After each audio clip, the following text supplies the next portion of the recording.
military bases come under attack by Iran or by Iranian aligned armed groups in Iraq. Because as you know that the strategic dialogue, this is the military agreement between the Iraqi government and US, and the US stipulates that the Iraqi government has to protect these military bases.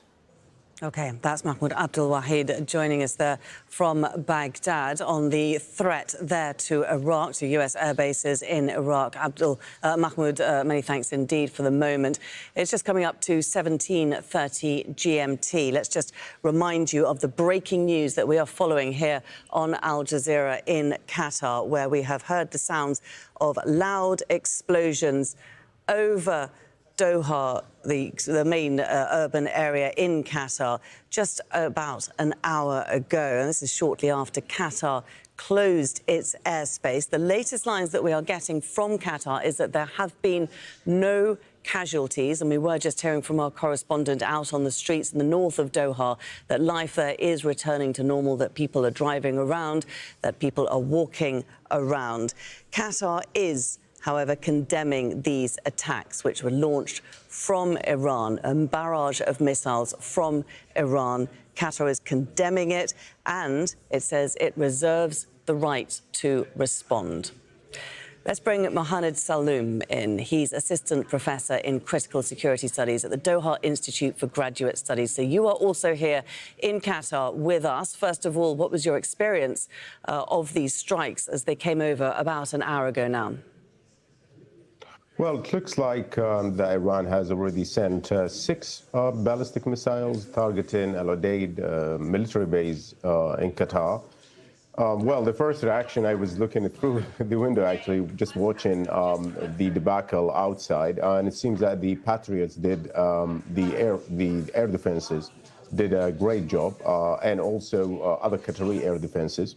And we were looking at that outside. I think the significance of this attack is the escalation of this confrontation, because this is the first time ever Iran targets U.S. bases outside Iraq, because they did that before inside Iraq, and Iraq was basically a battleground for between the U.S. and Iran probably since 2003. I'm not saying it's normal, but as if it has been normalized.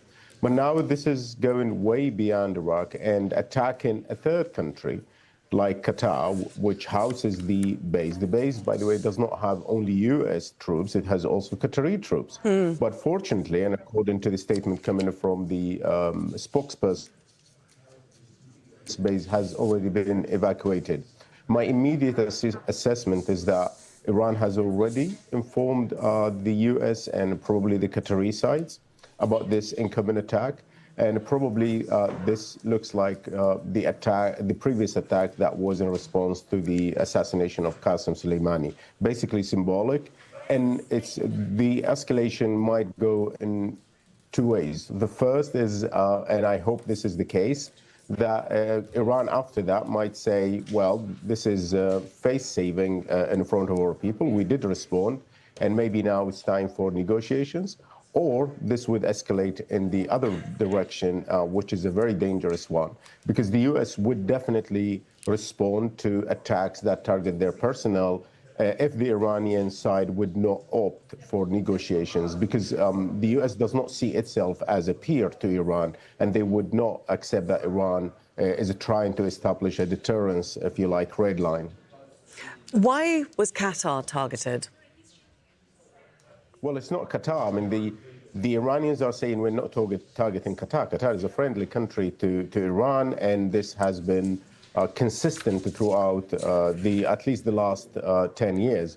They're saying we're targeting U.S. bases in the region, and probably the statements, I haven't seen the statements coming from the Iranians, but I would expect that they would say that some of the bases in the region were part of the attack on Fordo and other cities, on Isfahan and other nuclear sites by the U.S. And they would say that this is a response because we cannot reach the U.S. And so we are trying to send a warning shot or shots to the Americans so that they don't attack us, because their bases are very close by and we could inflict serious harm.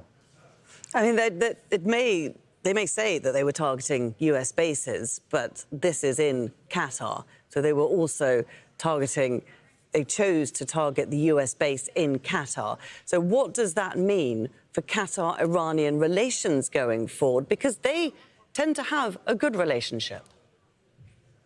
Well, I cannot speak for Qatar, but I could see from the statement coming from the spokesperson for the Qatari government. First, they condemned this attack, and they reserved the right to respond directly in kind and whenever they feel it's appropriate. So obviously, Qataris are not happy about this. It's a violation of their sovereignty and sovereign skies as well. And I think the spokesperson was citing some of the UN Charter articles protecting Qatar's sovereignty, but also the very same spokesperson at the end of the statement, the written statement I have seen already, that Qatar was against the war, and they were also partly blaming Israel for starting this military confrontation. So we are yet to see. I think the relationship between Qatar and Iran would be effective. Would be affected, but I think we need to wait for both parties. And also, as I said, if this confrontation would escalate in the military direction, where the U.S. might respond, then Qatar might have a different view, maybe different stance towards Iran. But if the Iranians would go to negotiations, I see Qataris welcoming that, and they might just overlook this attack, or Iranians might also present later a formal apology. And we're just seeing that the main US base in Syria has also now been put on full alert, and we are seeing Bahrain close its airspace. Do you think this attack is over, or is it just beginning? I really don't know. I hope it is over, because if it's not, and if the Iranians are really intending on targeting U.S. troops in different countries, even if these bases are empty, I don't see the U.S. Looking the other way. And if the U.S. responds, they would not respond in kind. They would respond forcefully, because this is unprecedented, and they would not allow any country, not only Iran, to attack their forces. These bases are not only meant to protect these countries, or they're not only symbols of cooperation with these countries.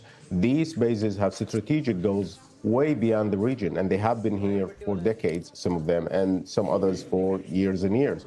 So they would not allow Iran to target different U.S. bases simultaneously without paying for it. I don't see them keeping silent. But my assessment, and I don't have any information really, because it's just happened. I think the Iranians, most probably, they would just restrict their response to the bases in Iraq and Qatar. If not, it means the Iranians have reached a conclusion that the current conflict is a zero-sum conflict, and that the Americans and the Israelis are coming to topple the regime. If this is the conclusion that has been drawn by the Iranian government, then yes, we will see more attacks on different bases in the region. OK. Mohammed Saloom, great to get your calm analysis at this time here in Qatar. Many thanks indeed for joining us. Well, Iran's Revolutionary Guards Corps has released a statement following the attacks in Doha. It says it launched a powerful and devastating missile attack on the Al Udeid air base in Qatar. Now, this base serves as the command center of the US Air Force and is the largest strategic asset of the American terrorist army in West Asia. Well, Qatar's Ministry of Defense has released a statement following the Iranian strike on that US base. Qatar is saying that its air defences intercepted a salvo of missiles targeting the Al Udeid air base. It continued saying the incident did not result in any deaths nor in any injuries. The ministry says Qatar's airspace and territory are safe. Well, joining us now from northern Doha is our correspondent, Dorsa Jabari. Dorsa, you are also out on the streets of Doha. Tell us what the situation is there, some hour now after we heard those explosions. Well, Laura, things are returning back to normal. It was quite a shock for the local population here when they heard those sounds of explosions over the Doha skies. Suddenly, just around 16:45 GMT, many people were initially shocked and scared and quite panicked. But then once they realized what had happened, things quieted down very rapidly. And now it appears, for now, the situation is very calm. Most people are going about their daily routine. This is, of course, very much a surprise to the local population, not something many people here were expecting. But there were signs from the hours leading up to this attack. First, the warnings issued by the U.S. Embassy here in Qatar, as well as the British Embassy, urging their nationals to stay indoors, basically, as well as then the Qatar International Airport, the Hamad International Airport, announcing the closure of its airspace temporarily. And then it was pretty much evident that there was an attack looming. What we have also heard from the Qatari Foreign Ministry spokesperson, Majid Al-Ansari, is that the Qataris have condemned this action, and they say this is an attack on their sovereignty, and it is within their right to respond accordingly.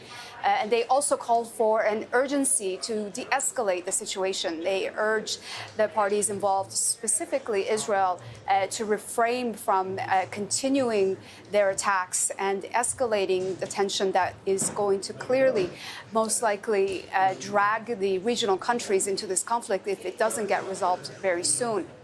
The interesting thing we have to note is that this airbase has been here since 1996.